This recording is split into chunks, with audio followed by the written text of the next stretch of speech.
Jo crec que és obvi que tenim moltes jugadores que acumulen molts minuts, que ara ja comencem a portar moltes jornades i que a més la gent que està jugant està bé, així que és veritat que estem repetint jugadores i que moltes porten acumulats molts minuts, però també et dic que ens sorprenen setmana rere setmana. Setmana passada una altra vegada parlàvem de Villalonga com a partit exigent i ens vam anar allà al camp de la Real Societat. Jo crec que un partit molt xulo per l'espectador. Jo com a entrenadora també superorgullosa de la feina de l'equip i crec que es va notar que els últims minuts van ser nostres, que l'equip va apretar fins al darrer segon de partit i que sí que és veritat que es podia haver decantat per a qualsevol costat, però no crec que fos un problema físic. Jo crec que l'equip arriba com volíem que arribés i inclús et diria que ens segueixen sorprenent cada setmana per com estan traient endavant els partits. Sí, l'Sporting de Gijón és un equip jove, la majoria de la plantilla, és un equip que ha anat creixent, és un equip que li va costar molt puntuar les primeres jornades i que potser ens ho vam trobar nosaltres just quan pitjor estava, però és veritat que a partir d'aquell partit, justament d'aquella jornada 7 de la primera volta, és un equip que ha anat creixent i que ha tret punts importantíssims i contra rivals de la part alta de la categoria.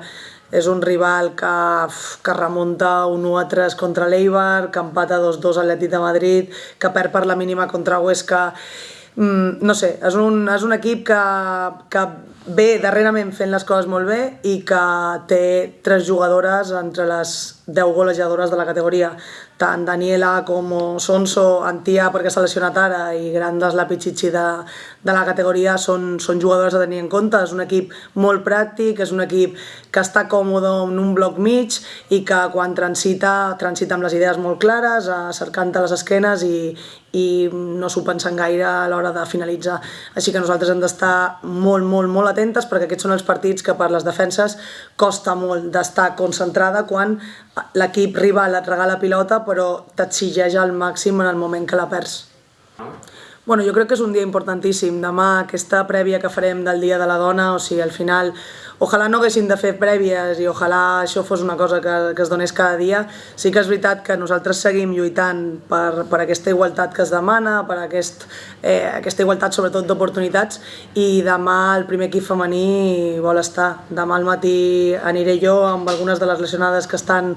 por i per a la causa i al Vermut no portarem les jugadores del primer equip, però sí que